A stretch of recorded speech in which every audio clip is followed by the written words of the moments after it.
Salam, yoldaşım evdə olanda yaxşı oluram. İşə çıxanda elə bilirəm ki, pis nəsə olacaq, əsəblərim o getsə uşaqlarımın nəsə edəcəmmiş kimi. İstəmirəm belə fikir gəlsin, kömək edin, xahiş edirəm. Obsessiv düşüncələrdir də, bu obsessiyalardır. İnsan öz düşüncələrindən qorxur, o düşüncənin yaratdığı təşviş onu lap qorxuya salır. Zərər vermə qorxusu ilə bağlı videom var mənim. İstəyirsiniz izləyin. İzzət Güllünü çoxlu izləyin. Yəni ki, ya seanslara yazılın, ya da ki, bunun üzərinə videolar izləməklə üzərinə belə düşün. Burada bir şey yoxdur da, bir şey yoxdur deyəndə ki, obsessiya insanı yorur, incidir, adam şey olur da. Bütün vaxtı gərginsən ki, bu nə düşüncədir, gəlir mənə.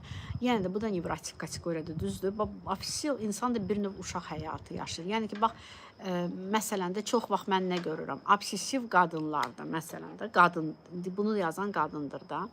Mən onu görürəm ki, o qadınlarda ancaq yoldaşın dediyi ilə yaşayır, onun dediyi ilə oturub durur. Yoldaş belə qayda qoyur, onun ixtiyarı yoxdur o qaydadan, qətiyyən çıxsın. Heç müzakirə belə etmir demək olar yoldaşı ilə ki, bəlkə belə başqa cür eləyək, bəlkə belə eləyək. Yoldaşın da qoyduğu belə elə danlayan olur biraz yoldaşları bu insanları, biraz o obsessiv insanların yoldaşları danlayır, tənqid edir.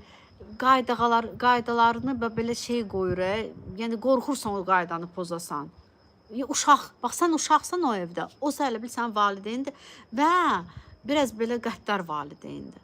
Bax, obsessiv insanların yoldaşları çox vaxt elə olur. Ya yoldaş elədir, ya bir ailə, ya ata elədir, ya ana elədir. Yəni, baxır kimlə yaşayırsınızsa, kimsə var da sizə uşaq kimi elə davranır, sən də uşaq kimi ondan qorxursan. Müstəqillik yoxdur, obsessiv insan müstəqil insan deyil, müəyyən şeylərdə müstəqilliyi qazana bilməyib, müstəqilliyə gəlib çata bilməyib, yetişə bilməyib o dərəcədə. Bəli, xanım, qadınam, xalamın ölümündən sonra panik atak oldum, psixoloqlara qulaq asasa yaxşı oldum. İndi hərdən belə fikir gəlir ki, yoldaşım işə getsə, çünki panik ataklar olmuşsunuz, baxın, indi də obsessiv düşüncələr yaranıb, nevrotik kateqoriyadasınız, nevrotik insan, psixoemosional inkişaf edərək çıxır bu kateqoriyadan və salam. Demək olar ki, sonra bir də bura qayıtmır. Başa düşdünüz necə? İnkişaf lazımdır burada.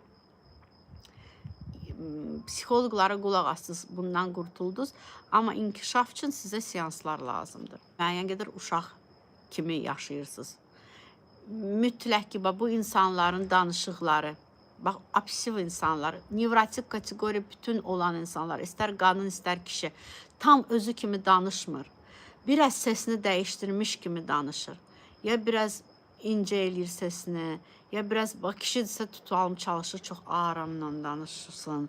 Bildiniz necə ağır, bildiniz necə neysə eləyir danışığıyla, özünü elə göstərmək istəyir ki, bəziləri çox mülayim göstərmək istəyir özünü, çox belə anlayışlı, çox zərif, incə, qadınlar məsələn, kişilərsə əksinə, çalışacaq özünü çox belə, o da özünü çox mülayim göstərməyə çalışa bilər. Bax, nevrotik kateqoriya insanların danışığında bu var.